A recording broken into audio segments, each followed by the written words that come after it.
Muy buenas a todos. Buenas tardes aquí en Fondo Segunda en un vídeo más para el canal de YouTube. Saliendo un poco de lo que está siendo habitual en el canal, que es el bar en casa, ese directo de una hora en el que cada día traemos un invitado, pero también queremos ofrecer otro tipo de contenido. Y en este vídeo vamos a hablar de fútbol, de mucho fútbol. Es verdad que es complicado con esta situación recordar lo que era la temporada de la Liga Smartbank, pero vamos a intentarlo aquí hoy, en un ratito que vamos a pasar, yo creo, muy ameno con el gran Rodrigo Morán, un amigo de la casa, y que se pase una vez más por el canal de YouTube de Fondo Segunda. Así que nada, lo primero, ¿qué tal, Rodrigo? Hola Andrés, ¿qué tal? Encantado. Ya sabes que soy un buen seguidor vuestro y me gusta acercarme cada vez que puedo al canal para compartir conocimiento, que además ahora está de moda y sobre todo es lo que nos queda, compartir un poquito. Sí, últimamente tú y yo hablamos mucho de otros asuntos, ¿no? De cómo está la actualidad y tal, pero Sí. hoy nos va a tocar remontarnos unos meses atrás para analizar un poco qué le estaba pasando al penúltimo clasificado de la Liga, qué le estaba pasando al Extremadura. Y yo creo que nos podemos remontar incluso al inicio de la temporada y con qué expectativas empezó el Extremadura, porque yo creo que el Extremadura empezó con unas expectativas altas, con ciertos fichajes como Nono, compañía que ilusionaban, más otros fichajes, jugadores jóvenes que ya permiten sentar las bases para un proyecto futuro, y le costó a la Extremadura. Sí, Andrés, mira, esta es una reflexión que hemos intentado destripar en varias ocasiones, ¿no? Especialmente yo siempre digo que cuando íbamos a los viajes a retransmitir los partidos de fuera de casa, los compañeros, con Alonso Mariñas, con Alonso Viva, intentábamos un poco destripar, bueno, ¿qué le está pasando un poco a la Extremadura, ¿no? Porque realmente el equipo está hecho con un presupuesto ligeramente superior al del año pasado. Teóricamente hay nombres interesantes y sobre todo consolidados en la categoría. Tú has nombrado el de Nono, pero hay varios más. Y yo, francamente, la conclusión que saco es que el Extremadura le ha venido cargando con una losa durante toda la temporada, que es el no haber encontrado pronto la primera victoria del año. Parece una tontería, pero cuando empiezas una liga, la haces de manera muy ilusionante, muy motivante. El Extremadura llegaba además en un buen momento, terminó bien la pretemporada. Recuerdo que con un amistoso empatando a 2 contra el Sevilla, haciendo un gran partido en el Francisco de la Era. Tuvo una gran puesta en escena en Lugo en el partido inaugural, empató a 0, pero incluso mereció haber ganado ese partido. Pero luego llegó el segundo partido de Liga, que era ante el Fuenlabrada. Estaba tildado un poco para empezar ya ahí a sumar puntos. El Fuenlabrada te gana en el último minuto, con el tema del VAR, con una jugada de córner de VAR bastante polémica, rigurosa. Sorprendente también para algunos por ser recién ascendido, ¿no? Que a algunos les pilló de sorpresa. Efectivamente, sorprendía mucho que te hubiera ganado, había empezado bien la temporada. Y entonces empezaron a pasar las jornadas y el Extremadura jugaba bien, o más que jugaba bien, desprendía buenas sensaciones, pero no encontraba la victoria y se fue encajonando muy desde el principio a la parte baja de la tabla hasta encontrar la primera victoria. Es verdad que tuvo un conato de superreacción con 3 triunfos seguidos, que además vinieron en todos en una semana, porque fue el primer partido entre semana, fue el del Elche, Fue y algo había entre semana contra el Elche y luego en Tenerife. y luego en Tenerife, encima 2 fuera y 1 dentro. Pero volvió a desinflarse con resultados negativos y ha ido arrastrando ese arranque de temporada, lo ha ido arrastrando durante toda la temporada. Luego también se ha ido enmarronando un poco el tema con muchas decisiones de VAR. Ha tenido muchas decisiones de VAR. Luego podríamos entrar en debate si son más justas o menos justas, pero creo que eso también le ha perjudicado. No el VAR en sí, sino el haber estado siempre en el ojo del huracán con el VAR, ¿no? No llegaban las victorias, estaba el VAR ahí como un poco dando por saco, entre comillas, y todo eso le ha ido generando una bola que lo ha metido en la parte baja de la tabla durante todo el año. De hecho, es que la Extremadura apenas ha podido sacar la cabeza de ahí. Yo creo que Y ahí con se ha hecho respecto al eso. VAR, yo creo que con respecto al VAR coincidíamos un poco también en que estábamos de acuerdo en que a la Extremadura le faltaba fútbol y le faltaba tal, pero que encima, Sí. si le sumaban los errores del VAR, que hubo además, fueron muy seguidos. Me acuerdo de Santander, no me acuerdo ahora de memoria todos los partidos concretos, pero hubo varios errores del VAR importantes. Tuvo uno muy importante en Oviedo, que fue el gol que le quitaron a Alex López al principio, que era un partido que se podía haber ganado y que continuaba con la racha de victoria. Tuvo varias situaciones de VAR rigurosas, pero aparte de eso, también tuvo errores defensivos de bulto que le condenaron en bastantes partidos. Y luego siempre tuvo un poco ese debate abierto en el fútbol de Manuel Mosquera sobre si era preferible jugar como juega Manuel, digamos un poco a corazón abierto, a presión alta, en las líneas muy arriba, presión incesante, robo casi en campo contrario siempre, o intentar jugar, Andrés, como hacen muchos equipos de segunda división, quizá de perfil medio-bajo, que es guardar un poquito la ropita atrás y salir con hombres rápidos, que además este año la Extremadura, a diferencia del año anterior, que se le Sí. demandaba a hombres rápidos, este año los tenía. Tenía Pinchi, tenía Nono, tenía Pastrana, tenía jugadores para salir a la contra. Pero este no es el estilo de Manuel. Yo creo que el Extremadura estaba más diseñado para jugar así que para jugar como Manuel lo hace. Lo que pasa es que Manuel, hizo una cosa tan extraordinaria el año pasado Es que cómo le que, rebates tú claro, la idea, ¿no? claro, dio con la fórmula el año pasado Claro. y la fórmula fue precisamente lo que tú has dicho, jugar a corazón abierto, con una presión alta y una presión tras pérdida en momentos de partido muy valientes. Sí. Y una propuesta ambiciosa, pero es la que le dio resultado, ¿no? Entonces, no sé también en esa trayectoria que has dibujado tú, y nos lo preguntaba nuestro amigo Capel en Twitter, ¿cuánto ha afectado el rendimiento individual de ciertos jugadores del que se esperaba mucho más? Marcado en algunos casos como Quique Márquez de lesiones que le han alejado de los terrenos de juego, le han impedido tener continuidad. Otros jugadores, por ejemplo, como Pardo, que tuvieron un mal nivel en ciertos momentos de temporada, a diferencia del año pasado, que nos acostumbró a un nivel tremendo. Y todo ello también, con lo que tú has dicho, no solo cambiando el estilo de juego del Extremadura, sino también cambiando el dibujo. Recuerda que el Extremadura llega a jugar con 3 centrales, luego ha Sí, sí, pasado sí, a sí. 4, o sea, muchos cambios y intentando dar con la tecla. Sí, creo, fíjate, creo que arrastrado del mal inicio viene esos altibajos que ha tenido tanto en sistemas como en líneas, ¿no? Por hablar de líneas, yo creo que el Extremadura ha tenido problemas a lo largo de la temporada casi en todas las líneas, empezando por la portería. Recordad aquella crisis un poco existencial de Casto, ¿no? Que le llevó hasta una suplencia, ¿no? Con aquella mañana fatídica para Luis Yamaguchi También en tuvo el el error partido. contra el Girona. Claro, contra el Girona. Afortunadamente lo de Casto pasó, puede ser que hasta le viniera bien, porque luego el nivel de Casto en las últimas semanas de competición, antes del parón ahora por el estado de alarma, estaban siendo fenomenales. Fíjate, ha tenido problemas en la defensa central con lo de Pardo, ha tenido partidos también de Frank Cruz más irregulares, no ha encontrado un lateral izquierdo real, porque fichó a Diego Caballo, parecía que Diego Caballo había empezado bien, pero Diego Caballo, la realidad de Diego Caballo es que no se había integrado bien en el vestuario de Extremadura.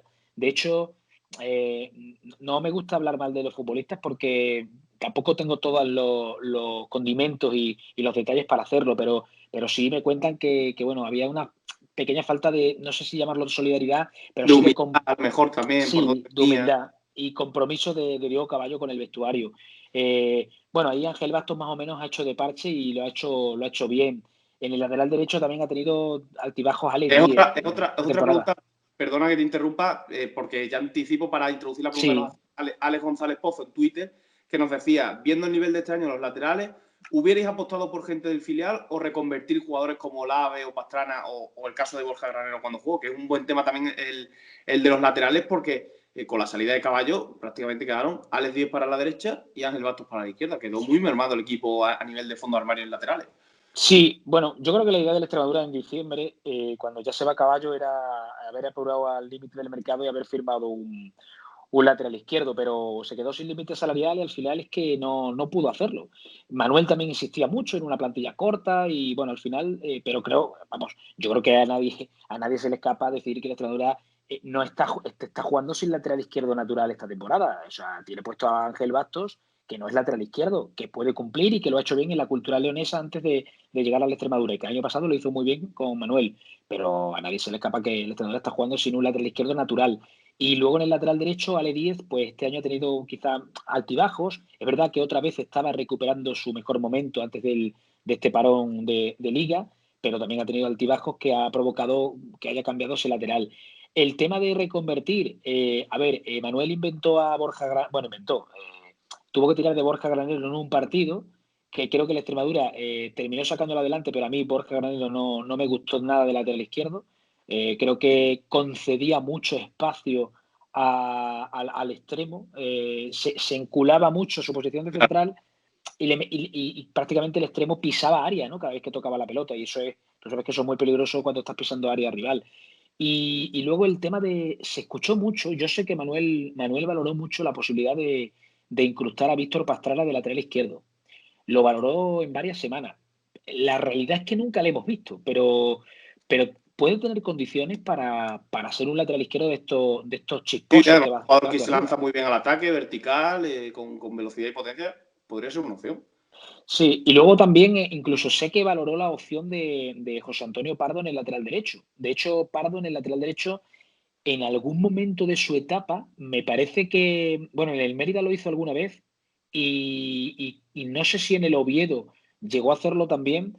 En algún momento de su etapa llegó a tapar en el lateral derecho y también lo había pensado Manuel como opción. Y creo que, bueno, las puede tener ahí por si se reanuda la liga en estas últimas 11 jornadas y tuviera que echar cambios. Y luego, fíjate, los cambios que ha habido en el centro del campo, ¿no? Empiezas con Lomotey, luego Lomotey lo de Fenestra, luego se te convierte prácticamente en un futbolista titularísimo. Lo mismo pasa con Rocha. Rocha se tiró 7 jornadas sin jugar. Jugó en la octava. El Extremadura hizo un partidazo con Rocha en Oviedo. Fue titular en la buena racha del Extremadura. Y de buenas a primeras, Rocha también ha desaparecido un poco del mapa, es verdad. Eso pasó también un poco con Cristian, que entró, creo que metió un golazo contra el Elche y también estuvo varias jornadas jugando, de repente volvió a desaparecer, luego entraba en algunas segundas partes. Es decir, ha habido varios jugadores, como tú comentas, que han ido entrando y saliendo y que no han tenido esa continuidad para mantener el nivel. También influido a lo mejor porque ellos mismos han bajado el nivel, ¿no? En el caso de Cristian Rodríguez, es verdad que empezó muy bien ahí de falso extremo derecho, porque no es del todo un extremo, se iba mucho al centro. Y también bajó el nivel. O sea, yo creo que el nivel individual en algunos jugadores también ha pesado al equipo. Bueno, en el caso de Rocha, sé que ha tenido problemas de pubalgia, que eso sí le ha lastrado mucho, el haber tenido regularidad por ese problema de pubis, del que yo creo que ya estaba recuperado ahora cuando estábamos parando en la competición. Y el tema de Cristian, pues es verdad que lo de Cristian ha sido. Yo creo que Manuel con Cristian ha ido jugando un poco con él, ¿no? Sabe que es un tipo joven, está debutando. Tú sabes que controlar este tipo de jugadores jóvenes también no es fácil. Y creo que le ha ido dando una golosina y le ha ido castigando un poco al rincón, ¿no? Y ha ido un poco jugando con él, ¿no? Titular, ahora te quito, ahora te pongo. Pero fíjate, a mí Cristian, que era un fichaje que venía para ser medio centro, incluso más de 8, venía más para 6 que para 8, o mejor dicho, había hecho más de 6 que de 8, y sin embargo ha jugado de 7, ha jugado de falso extremo, como tú dices, y ahí es donde mejor ha rendido. O Sí. sea, Cristian, el partido del Elche, el partido de la Ponferradina fuera de casa, el partido de Huesca, ha rendido muy bien en ciertos partidos jugando en esa posición. Piensa que el año pasado el 11 que asienta Manuel Mosquera es un 11 con jugadores como Perea y Olave a la banda, que eran jugadores que no eran extremos puros de velocidad, sino que eran jugadores que iban mucho al centro. Entonces, por esa vía también yo creo que llegó un momento que le gustó a Manuel Mosquera ese rol de Cristian Rodríguez, que en ataque se venía al centro, dejaba todo el carril para Alex Díez y en defensa sí que cubría para la línea de 4. Sí, porque Manuel, sobre todo, lo que prima son futbolistas intensos. Y parece que estos extremos chisposos, a la hora de defender y de presionar y de mantener una consistencia en las líneas, son más débiles, ¿no? Y jugadores de ese perfil, como Olave o Cristian, esos falsos extremos, son más fuertes a la hora de morder, de arroparse en línea, de salir a presionar. Yo creo que ha tirado por ahí. Luego, fíjate, por hablar también de la delantera, ¿no? Los cambios que ha habido en la delantera, porque el Extremadura no encontraba gol. O sea, no ha encontrado gol con Alex López, porque además de que hay que decir de Alex López, y esto sí lo remarco, que para mí Alex López ha tenido mala suerte este año. Sí, claro. Sí, no solo por la lesión. Alex López, antes de lesionarse, ha hecho muy buenos partidos en la Extremadura sin goles, muy buenos partidos. Creo que es un futbolista súper interesante. Y lo que le ha pasado a la Extremadura de encontrar la victoria, le ha pasado a Alex López de encontrar el gol. Le ha lastrado tanto, le ha puesto tanta ansiedad y tanta presión no encontrar ese primer gol, que creo que le ha podido jugar una mala pasada. Y Rodri, yo creo que la figura del delantero en el Extremadura desde que se fue Enrique Gallego es una posición complicada, para el que viene de fuera. Una posición, yo creo, con un puntito más de presión que el resto. Sí, sí, fíjate, Willy muy voluntarioso. Para mí Willy no se le puede decir absolutamente nada, porque yo creo que Willy no tenía el rol de ser el 9 titular y cada vez que lo hacía más o menos cumplía, y de hecho era el máximo goleador de la primera vuelta en los delanteros. Airán Cabrera no ha tenido tampoco su temporada este año, no ha terminado de encontrar ni minutos ni la forma idónea, y luego el tema de Pinchi, pues es un jugador que a mí particularmente me gusta bastante, pero claro, él me ha llegado a confesar a mí, a nivel privado, que claro, dice, claro, es que yo juego delantero, pero es que no es mi posición. Que yo entiendo y yo juego donde me pongan, pero claro, se me puede pedir los goles de un 9 cuando no es mi posición. A Pinchi todavía tengo ganas de verle en su real posición, que es el extremo izquierdo tirado hacia adentro. Lo que pasa es que ahí está Nono. Y Está no, y cuando está Quique Márquez, que también se tira muchas veces a la banda, es difícil, ¿no? Y encima, claro, yo creo que también se han juntado ciertos jugadores en Extremadura que se ficharon que no están todavía 100% contrastados, ¿no? Por juventud, por experiencia, y claro, también era un poco riesgo, pero era también asentar ciertas bases para el futuro. Mira, tengo un buen amigo que comparto mucho esto que tú estás diciendo ahora sobre su reflexión.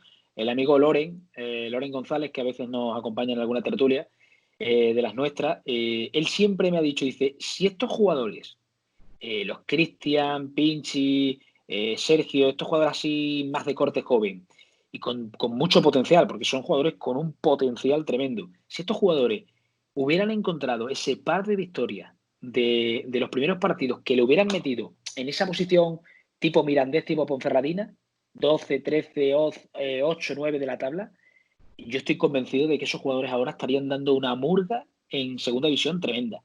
Lo que pasa es que, claro, primera temporada, año del debut, juventud, y de buenas a primeras, un equipo en el que se encajona desde el principio atrás, abajo, con la presión esa que tú sabes que hay cada vez que empieza una jornada y tú estás ahí entre los 4 últimos, aunque sea la jornada 17, estás con la soga al cuello y a ver si salgo de aquí un poquito. Y esa presión, pues quizá le han tenido. Mira, Pinchi, el otro día le hicimos un directo en Estregan con el Extremadura y nos dijo que ya por fin había encontrado esa manera de gestionar la presión, que le había costado mucho en la primera vuelta y que ya estaba encontrando él la manera de salir a un partido a olvidarse un poco de que el equipo va el 19 o el 20.